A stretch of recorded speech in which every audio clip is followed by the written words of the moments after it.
Welcome guys once again. आज हम 2018 में आई मूवी डेन ऑफ थीव्स को एक्सप्लेन करने जा रहे हैं, जो कि एक क्राइम एक्शन मूवी है और इसके लीड रोल में है जेरेड बटलर। मूवी की शुरुआत में हमें लॉस एंजलिस शहर का नाइट व्यू दिखाया जाता है और साथ में बताया जा रहा है कि इस सिटी में हर 48 मिनट में एक बैंक रॉबरी हो जाती है और इस वजह से लॉस एंजलिस को bank robbery capital of the world कहा जाता है। इसके बाद कैश ट्रांसफर में यूज किए जाने वाले एक आर्मर्ड ट्रक को हम देखते हैं, जो कि एक फूड आउटलेट के बाहर जाकर रुकता है। ट्रक में से दो गार्ड्स खाना खाने के लिए कुछ खरीदने के लिए अंदर चले जाते हैं और ड्राइवर उनका वेट कर रहा होता है। तभी यहाँ पर कुछ रॉबर्स आ जाते हैं और ड्राइवर जल्दी से LAPD को इसका अलर्ट भेज देता है। जब रॉबर्स गार्ड को हाथ ऊपर करने के लिए बोल रहे होते हैं तो एक रॉबर को लगता है कि गार्ड अपनी गन निकाल रहा है, तो वो उस गार्ड को शूट कर देता है। इसके बाद जल्द ही LAPD की टीम यहाँ पे पहुंच जाती है और फिर पुलिस वालों और रॉबर्स के बीच में जबरदस्त गन बैटल चालू हो जाती है। पर रॉबर्स के पास काफी एडवांस्ड गन मौजूद थी, तो वो पुलिस वालों के बैंड बजा देते हैं और इस गन बैटल में एक रॉबर और कई पुलिस वाले मारे जाते हैं। इसके बाद और बैकअप टीम यहाँ पे आने लगती है, तो रॉबर्स जल्दी से ट्रक को लेकर यहाँ से निकल जाते हैं और यहाँ से इन्हें ट्रेवल रूट GPS ट्रैकर की मदद से एक आदमी बता रहा होता है जिसका नाम मैक है। मगर रास्ते में इन लोगों में थोड़ा सा मतभेद चल रहा है क्योंकि एक रॉबर ने उस गार्ड को शूट कर दिया था। इसके बाद ये लोग अपने हाइड आउट पहुंच जाते हैं और इनकी फाइटिंग एबिलिटी को देखकर पता चलता है कि ये सभी एक्स मरीन्स हैं और इस गैंग के बॉस का नाम है रे मैरीमैन और रे का राइट हैंड है एंसन लिवॉक्स नाम का आदमी। इनके ड्राइवर का नाम डॉनी विल्सन है और चौथा आदमी है बॉस्को। रे बॉस्को पर काफी भड़क रहा है क्योंकि उसी ने उस गार्ड को शूट किया था और अब इन लोगों की काफी प्रॉब्लम बढ़ सकती है। रे बॉस्को से कहता है कि सीन पे वापस जाओ और चेक करो कि कौन केस को हैंडल कर रहा है। डॉनी ट्रक को ढंग से चेक करने के बाद रिपोर्ट करता है कि ट्रक बिल्कुल क्लीन है, इसमें कोई GPS या ट्रैकर नहीं मिला है, हम बिल्कुल सेफ हैं। पर रे काफी सीरियस है क्योंकि उनके हाथों पुलिस वाला मारा गया है और अब उनकी मुसीबत काफी बढ़ गई है। इसके बाद LAPD डिटेक्टिव निक और उसकी टीम सीन पे पहुंच जाती है और सब कुछ क्लोजली ऑब्जर्व करने के बाद निक कंक्लूड करता है कि जिस रॉबर गैंग का ये काम है वो लोग OP लेवल के हैं और वो काफी ट्रेन हैं। एक आदमी निक को रिपोर्ट करता है कि जो आर्मर ट्रक चोरी हुआ है वो बिल्कुल खाली था, उसमें कैश नहीं था और रॉबर्स जो कार यहाँ पे छोड़ गए हैं उसमें कोई भी फिंगरप्रिंट्स नहीं मिले हैं। तो ये जानकर निक काफी सरप्राइज्ड है कि रॉबर्स भला खाली ट्रक क्यों चुराएंगे। निक ऑर्डर देता है कि इस कार की ढंग से जांच करवाओ। वहीं दूर से बॉस को इन पर नजर रख रहा होता है और वो इनकी खूब सारी फोटो ले लेता है और यहाँ पर हमें ये भी देखने को मिलता है कि निक काफी पियक्कड़ और अड़ियल बंदा है। बॉस को जब फोटोज को रे को हैंडओवर करता है तो चेक करने पर रे निक को पहचान लेता है। वो उसे पहले से जानता है, उसे पता है कि निक बड़े बड़े क्राइम केसेस को सॉल्व कर चुका है। इसके बाद हमें लॉस एंजलिस का काउंटी शेरिफ डिपार्टमेंट दिखाया जाता है, जहां Nick and team truck robbery के बारे में डिस्कस कर रहे हैं। इन्हें शक है कि पॉसिबली इस रॉबरी में रे मैरीमैन शामिल है क्योंकि वो 8 महीनों से पे रोल पे है। गज हेंडरसन कहता है कि रे के साथ डॉनी विल्सन नाम का एक लड़का रहता है और वो जिस बार में काम करता है मुझे उसके बारे में पता है, अगर उसे पकड़ के पूछताछ करें तो हमें कुछ जानकारी पता चल सकती है। इसके बाद निक एज अ कस्टमर बार में पहुंच जाता है और ड्रिंक के बाद निक बार के बाहर डॉनी को इलेक्ट्रिक शॉक देकर बेहोश कर देता है और अपनी लोकेशन पे ले आता है। निक एक फोटो दिखाकर डॉनी से पूछता है कि इस फोटो में रे मैरीमैन तुम्हारे साथ है, तो ये तो क्लियर है कि तुम उसे जानते हो, तो उसके बारे में जल्दी से बको।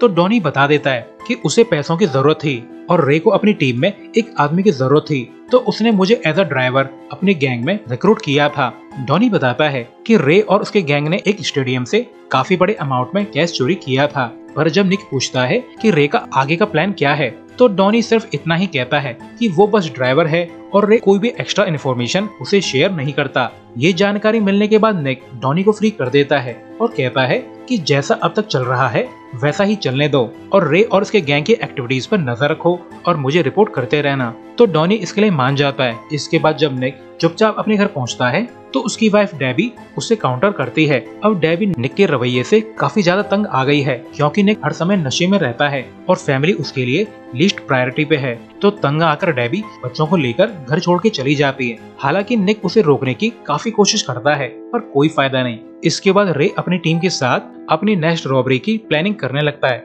और इस बार उनका टारगेट है फेडरल रिजर्व बैंक। रे बताता है कि ये bank one of the most secure bank है और ये काफी हेविली गार्डेड है, तो इसमें रॉबरी करना आसान नहीं है, पर हम इसमें रॉबरी करेंगे। रे बताता है कि बैंक में हर एक नोट का सीरियल नंबर रिकॉर्ड होता है, तो चोरी की भी जाए तो उन्हें पता चल जाएगा कि नोट बाहर कहाँ यूज हुआ है।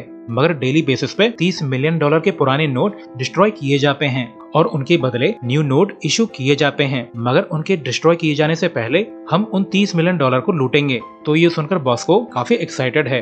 वहीं निक को गस हैंडरसन रिपोर्ट करता है कि ट्रक रॉबरी वाले सीन पर जिस रॉबर की डेड बॉडी मिली है उसका नाम मार्कस है और गन चार्जेस के लिए ATF उसके पीछे पड़ी थी। पर खास बात ये है कि मार्कस और रे मैरीमैन जेल में एक साथ थे।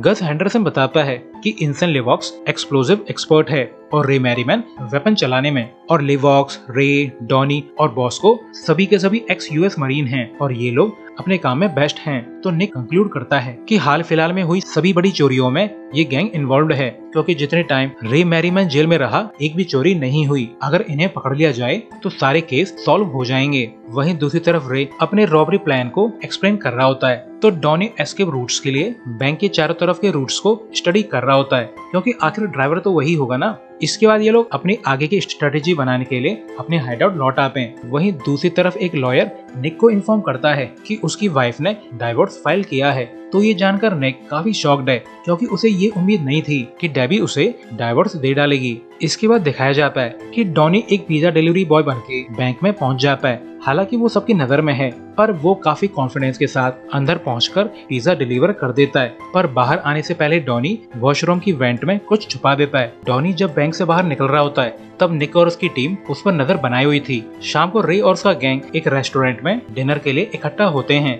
पर तभी निक भी अपनी टीम के साथ यहाँ पे पहुँच जाता है। निक सीधा डॉनी के पास पहुंचकर ऐसे मिलता है जैसे ये दोनों काफी अच्छे दोस्त हैं। निक रे से कहता है कि मैं तुम्हें जानता हूँ, तुम लॉन्ग बीच पर फुटबॉल खेला करते थे, पर रे इसके लिए साफ इनकार कर देता है। निक रे को प्रोवोक करने की काफी कोशिश करता है, पर रे उसकी भड़काऊ बातों पर जरा भी रिस्पॉन्ड नहीं करता। अब जिस तरह निक ने डॉनी से बात करी, रे और उसके ग्रुप को लगता है कि डॉनी पुलिस के साथ मिला हुआ है और ये तो केमिकल में उसे डालकर निपटाने की तैयारी करने लगते हैं। रे डॉनी को गन पॉइंट पे लेकर पूछता है कि वो निक तुम्हें कैसे जानता है, तो डॉनी बता देता है कि निक ने मुझे उठा लिया था, उसे तुम सबके बारे में पता है और मैंने उन्हें कुछ भी नहीं बताया है, तुम्हें मुझ पर भरोसा करना होगा। तो रे डॉनी को छोड़ देता है और नेक्स्ट रॉबरी का डे और टाइम बता देता है, यह कहकर कि जाकर निक को ये रिपोर्ट कर दो, शायद रे के कुछ प्लान्स हैं। अगले दिन गुस्से में डॉनी निक के पास पहुंच जाता है और कहता है कि तुमने मुझे मुसीबत में डाल दिया है और अब रे और उसके गैंग को मुझ पर शक है, वो तो मुझे मारने वाले थे। रे के ऑर्डर के हिसाब से डॉनी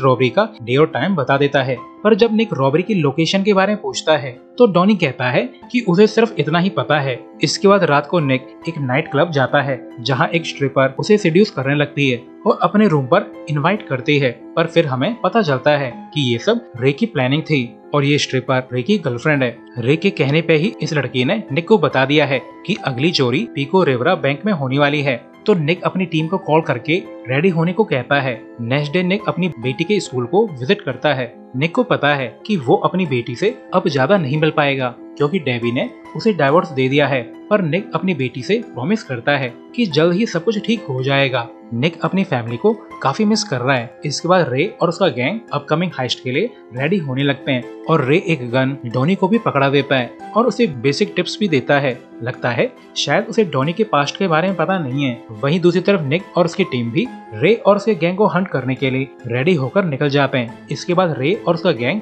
जल्द ही पिको रिवरा बैंक तक पहुंच जाते हैं और बैंक को अपने कंट्रोल में कर लेते हैं। रे सबके फोन को इकट्ठा करके सबके हाथ बांध देता है और सबके फेस कवर करवा देता है। वहीं निक और उसकी टीम बाहर से बैंक पर नजर रख रही थी। इसके बाद रे मैनेजर से कहता है कि 911 पे कॉल करो और हमारी डिमांड बताओ। रे कहता है कि हमें 1 घंटे के अंदर एक फुली फ्यूल्ड हेलीकॉप्टर और $10 मिलियन चाहिए और जब तक डिमांड पूरी नहीं होगी हम हर 1 घंटे में एक हॉस्टेज को मारते जाएंगे और अगर कोई भी नेगोशिएटर नेगोशिएट करने की कोशिश करेगा तो और ज्यादा हॉस्टेज मारे जाएंगे। इसके बाद कॉल के रिस्पॉन्ड में पुलिस और FBI टीम यहाँ पर आने लगती है। तो ये देखकर निक काफी टेंशन में आ जाता है और इनसे कहता है कि पीछे हट जाओ, ये हमारा केस है, हम रॉबर्स पर नजर बनाए हुए हैं। पुलिस ऑफिसर मैनेजर को कॉल करके कहता है कि मुझे रॉबर के बॉस से बात करनी है, हम नेगोशिएट करना चाहते हैं। तो ये देखकर रे काफी भड़क जाता है और उसके इशारे पर एक आदमी एक हॉस्टेज को एक रूम में ले जाकर शूट कर देता है। अब गोली की आवाज सुनकर बाहर निक और FBI वालों में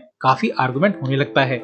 FBI एजेंट कहता है कि जल्द ही स्वाट टीम यहाँ पे आने वाली है और अब स्वाट टीम ही इस सिचुएशन को हैंडल करेगी। नेगोशिएटर फिर से कॉल करके बैंक मैनेजर से रिक्वेस्ट करता है कि कॉल मत काटना। मैनेजर कहता है कि इन्होंने एक लड़की को मार दिया है और अगर आप बार बार कॉल करेंगे तो और हॉस्टेज मारे जाएंगे। तो नेगोशिएटर कहता है कि हेलीकॉप्टर और पैसा 1.5 घंटे में यहाँ पे पहुँच जाएगा। तो रे इतना टाइम देने के लिए एग्री हो जाता है। वहीं निक काफी परेशान है कि वो इस सिचुएशन को कैसे हैंडल करे। तभी रे निक को कॉल करके उसे और पुलिस को टॉन्ट करता है और कहता है कि हमारा गैंग कोई आम गैंग नहीं है और तुम लोग हमें कभी भी पकड़ नहीं पाओगे। वहीं एक दूसरी जगह पर हम रे के आदमी मैक को देखते हैं जो फेडरल रिजर्व बैंक और अल्मीडा नाम की सिक्योरिटी फर्म के बीच के कम्युनिकेशन चैनल को हैक कर लेता है। तो कन्वर्सेशन सुनकर मैक को पता चलता है कि पीको रिवेरा बैंक से पैसा फेडरल रिजर्व बैंक ट्रांसफर किया जाना है। और गाइस, इसी वजह से रे और उसके ग्रुप ने पीको रिवेरा बैंक में रॉबरी प्लान की थी ताकि पैसों को लेकर उनके पास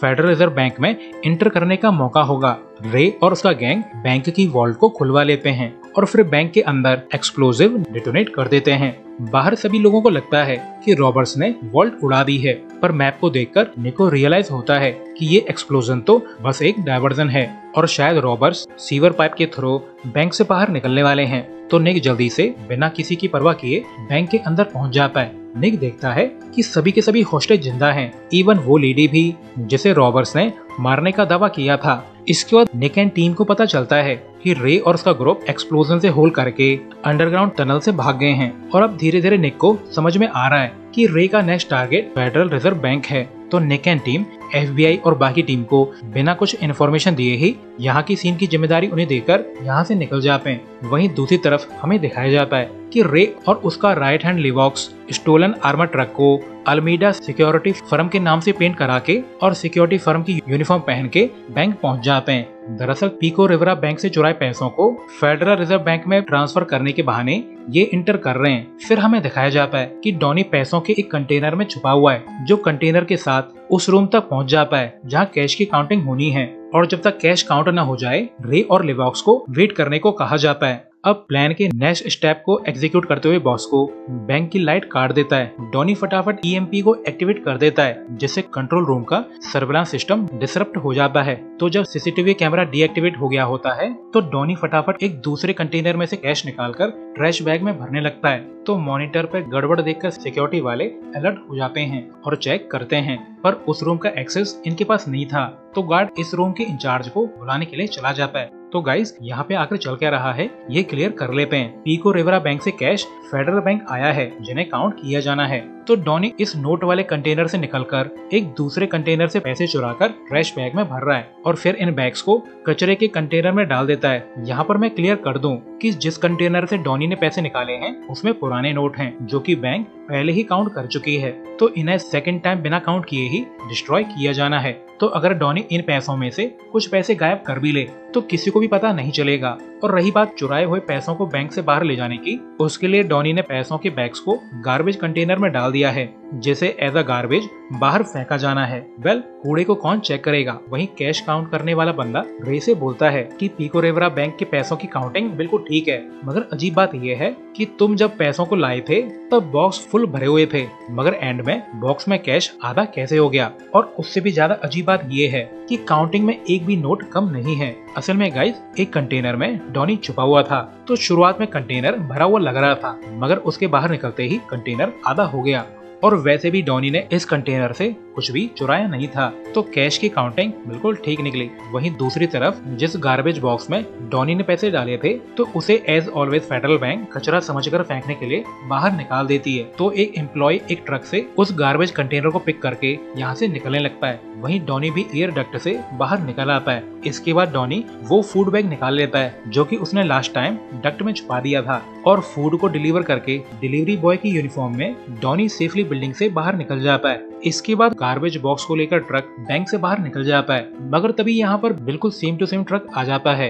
तो इन दोनों ट्रक के ड्राइवर एक दूसरे को इशारा करते हैं, यानी ये लोग एक ही प्लान के हिसाब से काम कर रहे हैं। इसके थोड़ी ही देर बाद बॉस को जल्दी से उस सेकंड ट्रक को चेज करते हुए उसे रुकवा लेता है और यहाँ से क्लियर हो जाता है कि इस रॉबरी में कोई सेकंड पार्टी भी शामिल है, क्योंकि ये ट्रक ड्राइवर इनका आदमी नहीं है। बॉस्को को लगता है कि ये ट्रक ड्राइवर बैंक का ही एम्प्लॉय है, यानी बॉस्को को भी ये भी क्लियर नहीं है कि इस ट्रक में तो पैसे है ही नहीं, यानी इनके गैंग में कोई तो ऐसा है जो बाकियों को धोखा दे रहा है। इसके बाद बॉस्को ट्रक को लेकर यहाँ से निकल जाता है और सीधा गार्बेज डिस्पोजल यार्ड जाता है, जहाँ पर रे और लिवॉक्स भी पहुंच चुके थे। इसके बाद ये लोग ट्रक से ट्रैश बैग को निकालने लगते हैं। वहीं दूसरी तरफ डॉनी को निक एंड टीम पकड़ लेती है और उसे मार मार के उसके साथियों का पता पूछते हैं। तो डॉनी इन्हें रे की लोकेशन बता देता है। तो निक एंड टीम जल्दी से गार्बेज यार्ड की तरफ जाने लगते हैं। वहीं दूसरी तरफ रे गैंग ट्रैश बैग लेकर यार्ड से निकल जाते हैं, मगर इनकी बदकिस्मती, यार्ड से निकलते वक्त निक इन्हें देख लेता है और निक जल्दी से बैकअप बुला लेता है और जल्द ही ये लोग ट्रैफिक में रॉबर्स को लोकेट करके